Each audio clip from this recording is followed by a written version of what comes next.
Tobias Areketa akatisiya musi wa 7 September 1990. 7 September 1990 angani wankona ka 32 nikuda kuti akazvarwa kwamugore 1958. Tinoti Zororai Murugare akaradzikwa pamarinde paHighfields apa muno mudhorobha reHarare. Changa chiri chizvarwa chemuno mudhorobha reHarare kunana Mufocus ikoko asi kumusha vachibva ikoko kunana Mozambique. Zvisinei hazvo regai panapa timbonzwa hurukuro yandakaita namukoma Charles Areketa anova munin'ina kuna Tobias Areketa achipinda mudanho achitirondedzera Okay, Tobias Areketa akaberekerwa kuHarare Hospital 1958. Uyezve takazvarwa tiri 8 mufamily medu. Papa ine vakomana 5 vasikana 3. Pana Joshua Areketa, Baibit Areketa, Elizabeth Areketa, Christina Areketa, Robert Areketa, Isaac Areketa, Charles Areketa. Kurauti mimi ndimi makapidibira. I am second from last born. Wakupedzera dia? Matwins. Pana Robert Areketa na Christina Areketa. Aiwa, zvinofadza chose. Saka pavese vapenyu vangani? Tangosara tiri vasikana vaviri nevakomana vaviri. Right. Tobias akaberekwa kuHarare Hospital. Baba vachigara kupi? Takatanga chigara kuMbare kwakuzoenda kuMufocus. Right. Baba vainzani? Phineas Tapera Areketa. Amai? Letwin Areketa. Amai rekuzvarwa kwavo kumusha kwavo nderipi? Vaibva kwaShamba. Sene mbuya vainzani? Memo. Aiwa, zvinofadza. KwaShamba ndekupi? kwaSeke. Kobaba? Tinobva kuMozambique. Magara kuMufocus. Chikoro wakafunda kupi? Tobias akafunda kuYamranai Primary School kwakuzoenda kuHighfield Community Secondary School kwakaita O level.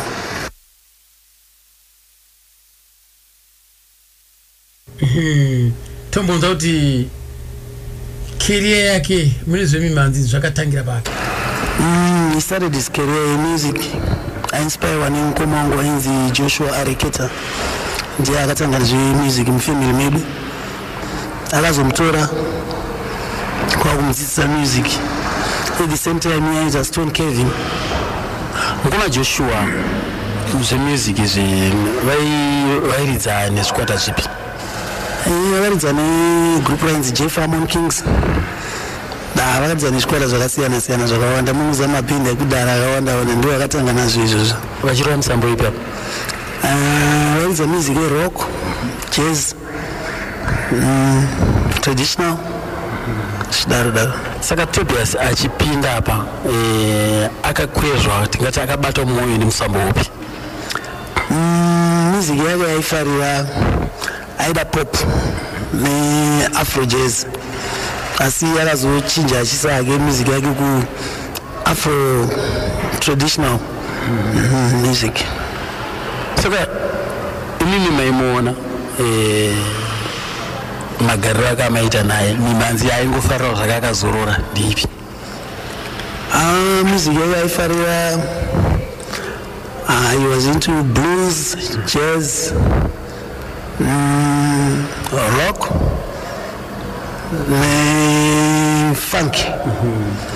Mukoma Charles, mataura mimi nyaya yekuti anga apindawo zvekare muStone Carving kuita gadzira zvivezwa. Zvakauya sei maari? Zvakatangira kupi? Aingodzidziswa neshamwari dzake dzainzi ana John, ende akazvifarira saka aipota achiveza matombo ake achizvitira achigara negita rake achiita music yake achiveza matombo. Apa matombo aiveza ari kupi? Ine community yekuMufocus ndo vaivezera ikoko. Tingati munhu here akatombosvika nebasa rake rezveiva zvekuveza iroro zvokutotengesa zvinhu kana tingati sisi kunze kwenyika kuti zvimwe zvinzvombe? Vaiwanzoti vakaveza zvinhu zvavo vanotengesera it's either kubulawayo vozopesera muSouth Africa vachitengesa matombo ayo. achiri mudiki papa Tobias areketa ndopa akawanawo zvakareka pakasangana kane musikana wake regatinzi musikana wake wandakasangana naye asa aiko zvine zvaava agogo manje Venus Umba. Makaberekwa gore ripi? 1961. Mabekerwa kupi? Nomfa ku Harare Hospital. Muchigara munomfa kose? Kureva kuti kukura kwenyu kwose makakurira munomfa kose? Ndakakurira munomfa kose. Chikoro makatanga kupi? Ndakadzidza paMuranai. Muranai? Primary? Primary. Secondary? Secondary ndakazoenda kuMfako Saiwan. Mfako Saiwan. Anga makore makapedza secondary anga makore apa?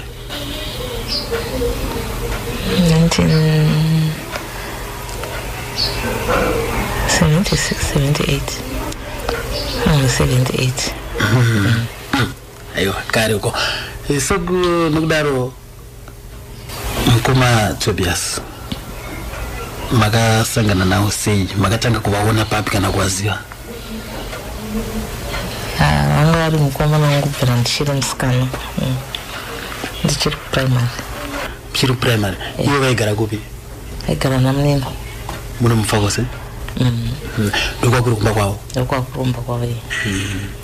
So kureva kuti maionana nguva nenguva? Kubva muchiri kuprimary kwako muchionana mukukura? Mukukura. Muchitamba mese? So zvakazotangira papi? Takazongotanga kudanana tanhu matatu otatakurayo zvavo vanga vari mukuru kwandiri because vakaberekwa 57. 57 imimi? 61. Saka tingati mukuru reva. Baba ine kadifference muchana. Ndive makore mairi matatu ya? Kureva kuti manodza pachikoro chimwe chete kantu maifunda kwako machifunda kwake? Maifunda kwake taidzidza kuchikoro zvakasiyana. Kuprimary? Tiri shamwari neshamwari. Vatasitanga kudanana takumaform 1. Kumasecondary? Nenda form 1. So imini maimuona ari kuprimary kudzimara azopinde ave kusecondary, anga ari munhu akaita sei? Ndezvipi zvaaita zvamukatitondere kuti inini achiri kuprimary ndaimuona achidai kana kuri kutamba bhora kana kuita sei maactivities aaita achiri mudiki? Achiri primary aifarira kutamba bhora nekungoimba kungoimbawo masongs but asingarekodhi zvacho. Achingoimba achingosasatovana vachingoimba. Vaiunganidzana pachavo? Otangoimba sengoti vari kupractice but vasinawo mari record. Vanga vane mainstruments here kana kuti vanga vasina mainstruments? Pane pandakanzwa kuti kuprimary ikoko vaimboona mukana wekuridza marimba, zvaitika izvozvo? Marimba vanhu vairidza marimba. Anga ariko marimba? Anga ariko. Ino hamunabvira mapindawo kana kumagroups ematraditional dances chicha? Ini ndandi traditional dancer. Asi kumarimba nombobva ndaita zvemarimba. Uma muri traditional dancer kune chimwewo chikoro chisiri chimwe chete? Paprimary pangu papa ndakadzidza paMuranai.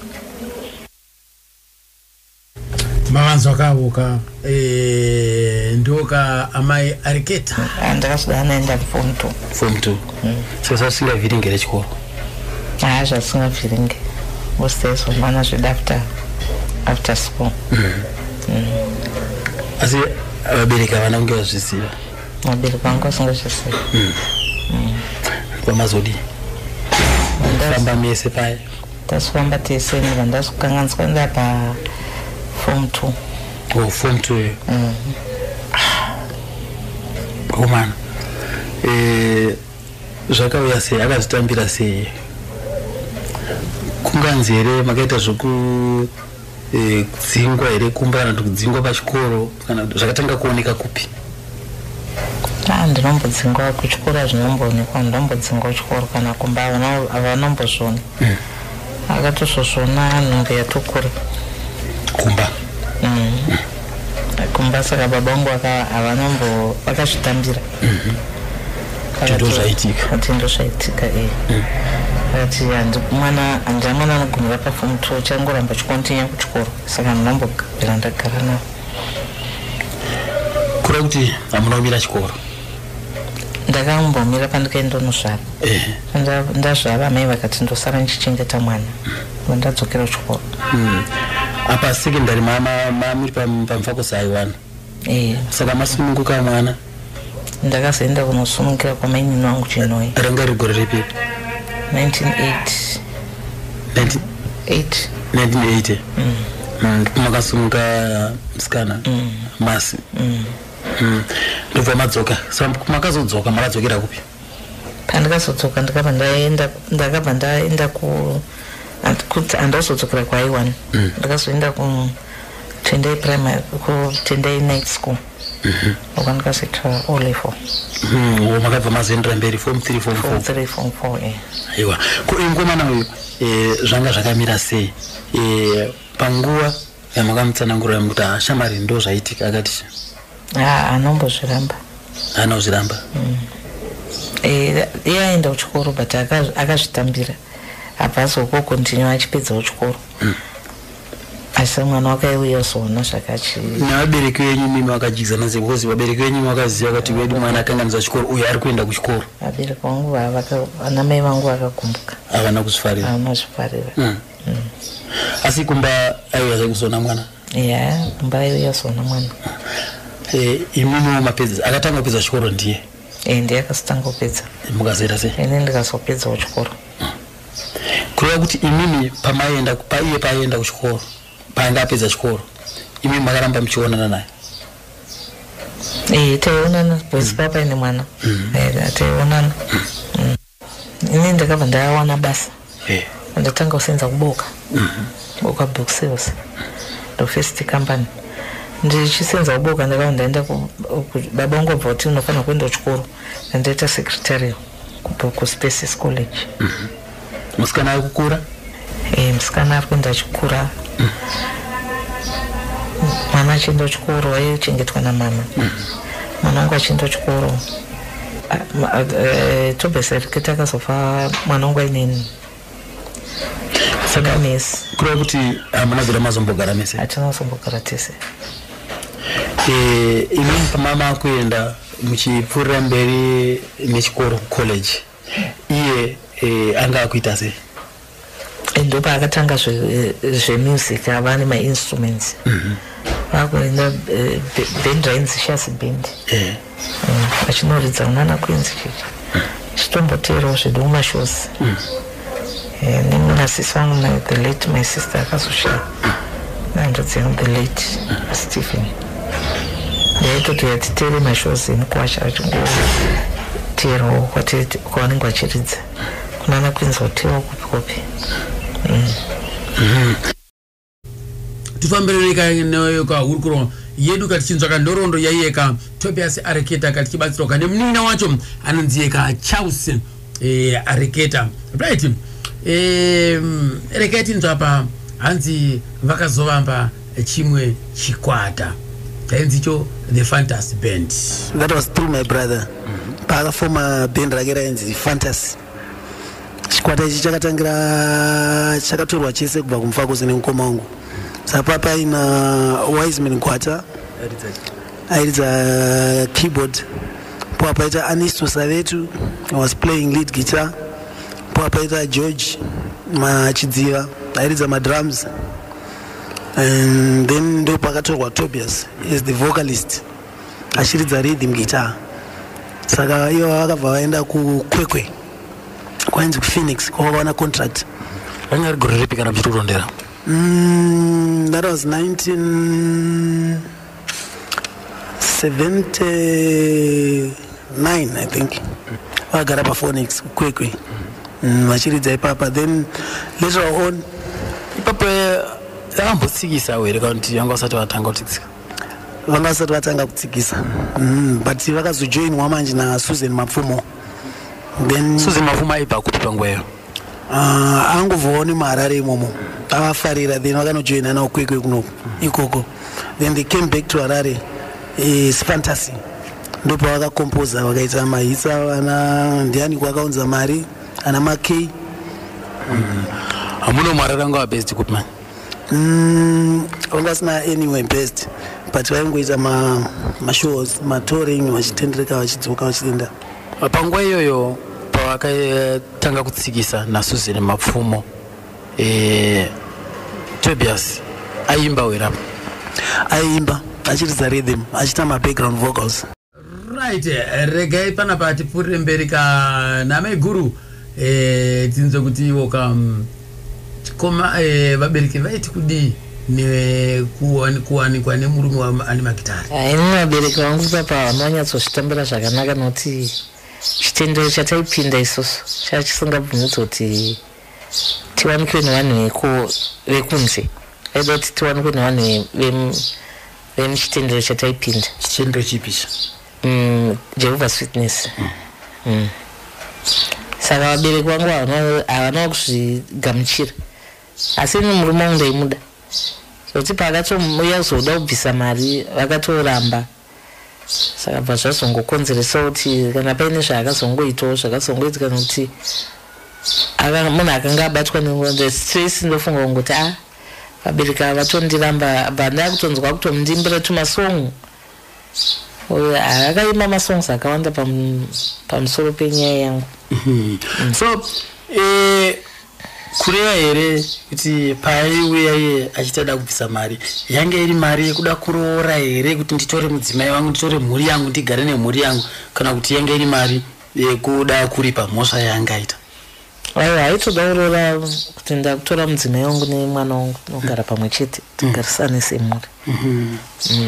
Koimini kuhama dzake kuvabereki vake vaikutambirawo sei? Vaimaiziwana navo? Hapana undasikaziva kumba vana tete vese ndaivaziva amwene wangu vese vakazofanira kuti tovaziva. So vaizvitambirawo sei? Vaikudaiwo herewo? Handina chitadzo navo. Saka iye chii chakaitika musi wakasvitsa shoko rekuti inini ndoda kuyazobvisa mari? Rakauya sei kumhuri kwenyu mimi? Akauya ari iye here mbune akambotanga atumira imimi here kana kuti akatumira Vanyai? Akatumira Vanyai. Vanyai vakatouya. Nyaya yacho ndiani? Chamboziva mashamwari ake handichamboziva nzani vekuna munini ikoko shamwari dzake but ndakanganwa zita racho. So vakatouya vabereki vangu vakabva varamba. Ndinoziva zvevabereki vekudhara vaingofunga kuti pamwe mamusicians marombe kana kuti munongoziva zvekudhara zvaunzi murume wamagitari. Asi mimi hamuna kuzoona here urombe hwake? Handidunye baba nezvandikazoona.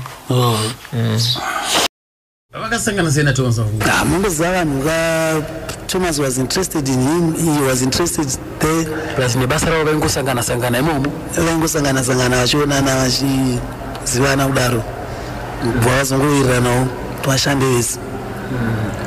Tingati siso here pane here panziyo dzimwe dzaThomas Mapfumo dzatingati tinganziwe izwi rake paakaficha? Paakaficha pana Mugara Ndega ndo paakaficha achiinspire Thomas. Munoreva here mimi nokuti Mugara Ndega achinzwisisa haina kutsikiswa munenge yatsikiswa kunze mhiri kwemakungwa, muri kuti vakaenda vese vakanotsikisirako? Vakaenda vese kuEngland. I think yanga wapromotwa naMike Mondoa patouring yavo, that was their first tour. So then vachibva varekodhera ikoko ndopakazoitwa Mugara Ndega muLondon. Right, masara kwanji wenda chimwe nanga Mr. Billy. Baba Billy naonsoka kumweko padawa apoka ndoteka mumbesera ndito kunyumba mpepe anitanga musara nsoka ganizani ndungwa na enzo ali pa guru apo. Right, vakazosiyana siyana Thomas. Kusiyana kwavakaita, I think munhu angakura anga ne experience yakakwana. So he decided to form his own group which is Shaz Band. Shaz Band kana muchirondedzera imimi munoona nge zvinorevei? Shaz Band, it was just a slang word meaning a friend. shamwari. Wakatangira kupo kwa na Shaz. Shaz band ndo yakare yainzi Fantasy. Akadzokera zvakare kunotora komana vaye vanga vari vasafiriwo. Because kwakune brother yedu Joshua, Anisto Savetu, Wiseman Gwata, vazvaincluda inini manje. Apa manje makurawo manje makupinda music. Ndandakura because magitara aigara kumbasa aindidzidzisa saka zvakagara zviri muropa. Saka zvichireva kuti kudzoka kwake chakangochinja paFantasy Band izita bazi. Izita nekupinza 2 more members, Elias Chinyani neni Charles Areketa, ndo yanga yaShaz Band. Right, yamira yakadari yaShaz Band.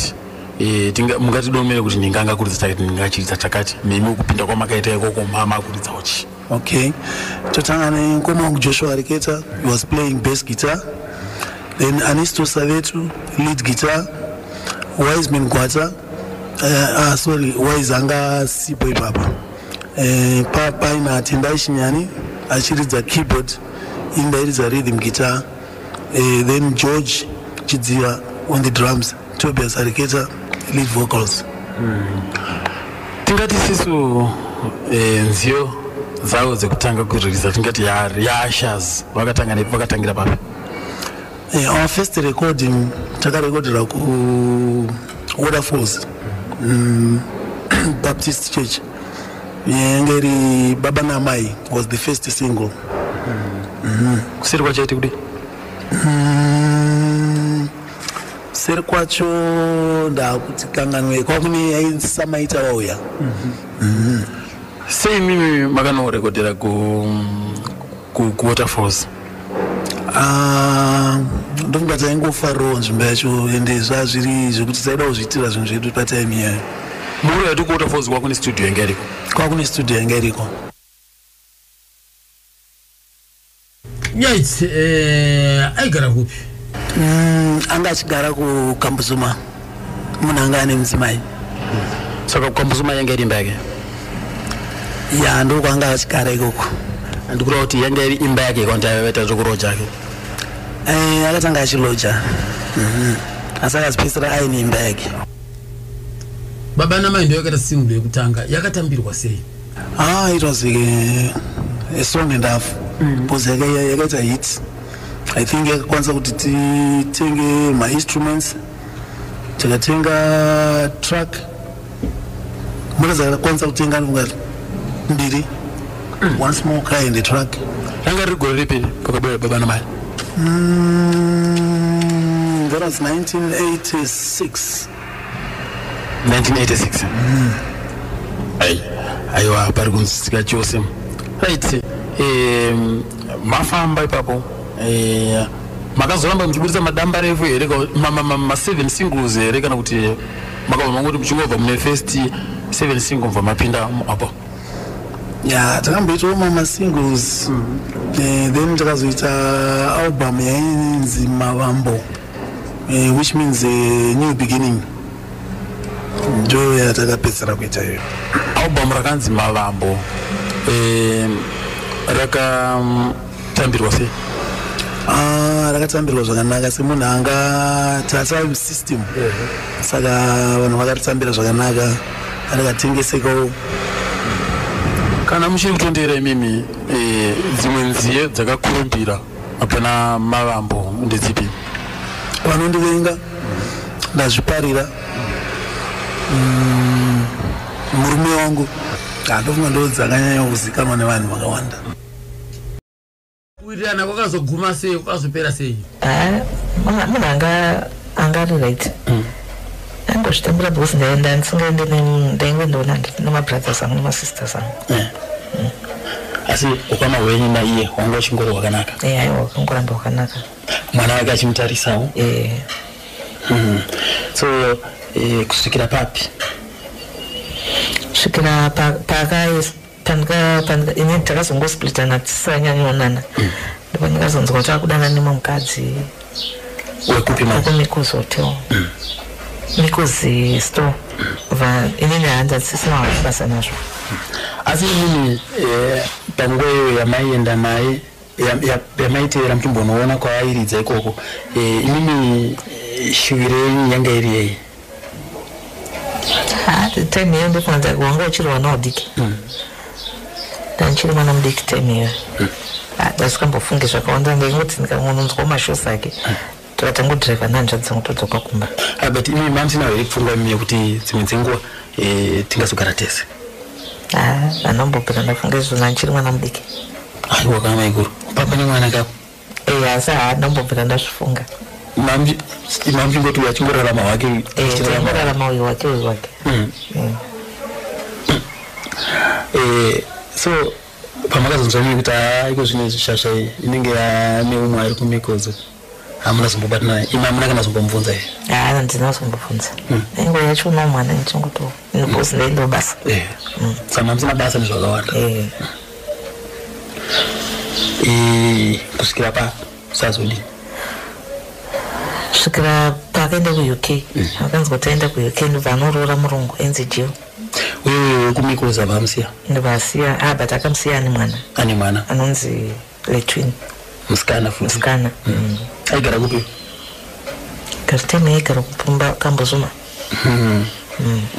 achiri mupenyeri kana kuti pamwe ariko handisive handiti ndobva aenda kuuk bva anorova jill vata kungosendera mafotos chingonzi kuti akazoroora murungu chichi ndobva adzoka kuno paakadzoka ina ndozotanga ine mukadzi futi kuwadzana anonzi my babit kusikona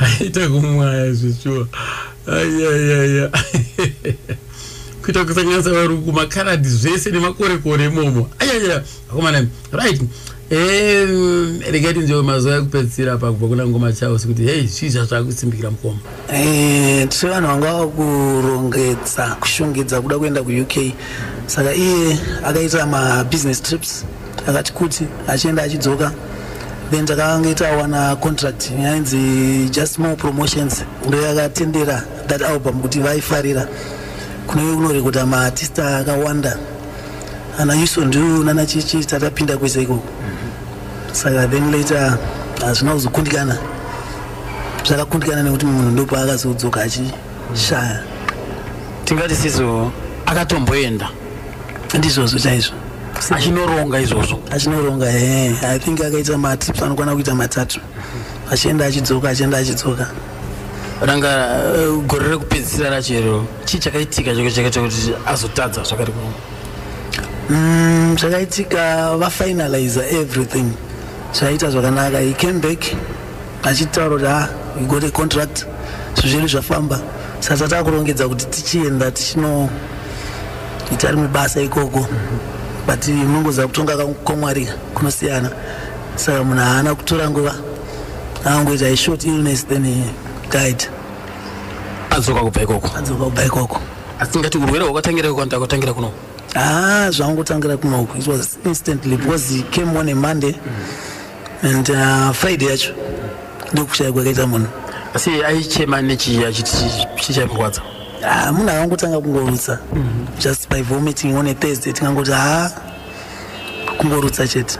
From there kwakuzoenda kuona chiremba, from there hospital. Friday yacho kutonzwa kuzi iswa observation ward. Later on 6 o'clock manheru Friday yacho he died. Ungori musweyo wakazoshaya yanga ya Friday. That was 1990. 7 September 1990. Makazonomuviga kupi? Takamuviga ku Highfield Cemetery. Ndo zvakaitika ipapa mangonzo oka magumo acho kuti mukoma wakazotisiya sei yanzi vangoti ibvei iko kuka kumhiri kwemakungwa kuno. Nokudaro amai guru ndakazobvunza ndikati zviri sei kuvaka mudzimai wemuimbi.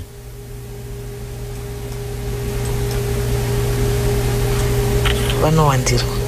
I'm sure pese paone zvakaoma because vanhu vacho vanowandirwa.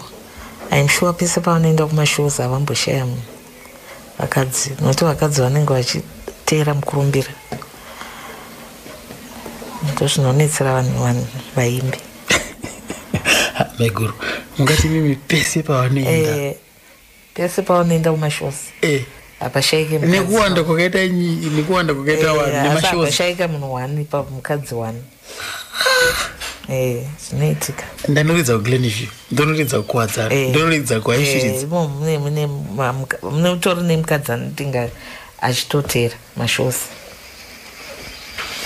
saka chinodikana chi ngatiti uri semudzimai kumba zvaunofanira kuita ndezvipi wakarorwa naiye zvaunofanira kuita ndezvipi zvaunofanira kuita anofanira kutera mashozi totera pese panenge aita mashozi atochenda ndokupedza dambudziko racho ndofunga.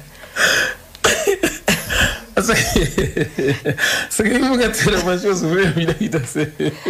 uchikopedzeka vachipedza uridza mobva vadzoka kakumba andekumba ndokwa zvinotoita. Ndotokurudzira vamwe vakadzi vavaimbi tingavatera varume mashozi tek vachipedza show vachibva vapinda kana vaine motika vachipinda motika vachienda kudzimba. kana vasina mota kwaunonorara kwaunonorara ndokwavanenge kwaunonorara iko. ako ngatitiise mune kamwana kadiki une kamwana kachechi ungabva wada nekuti uchiteera ikoko aiwa uine kamwana kachechi azviita unombozvisiya asi kana mwana angoita chote chote asi imi pamaimboteera ipapo nemabrothers yenyu pane here zvimwe zviratidzo zvamaimboona? haakani hapana zvandaiona munganyima vanga vangoriwo nerespect handiti asi vaikutambira yavo ya vaizvifarira kuti muchiuya.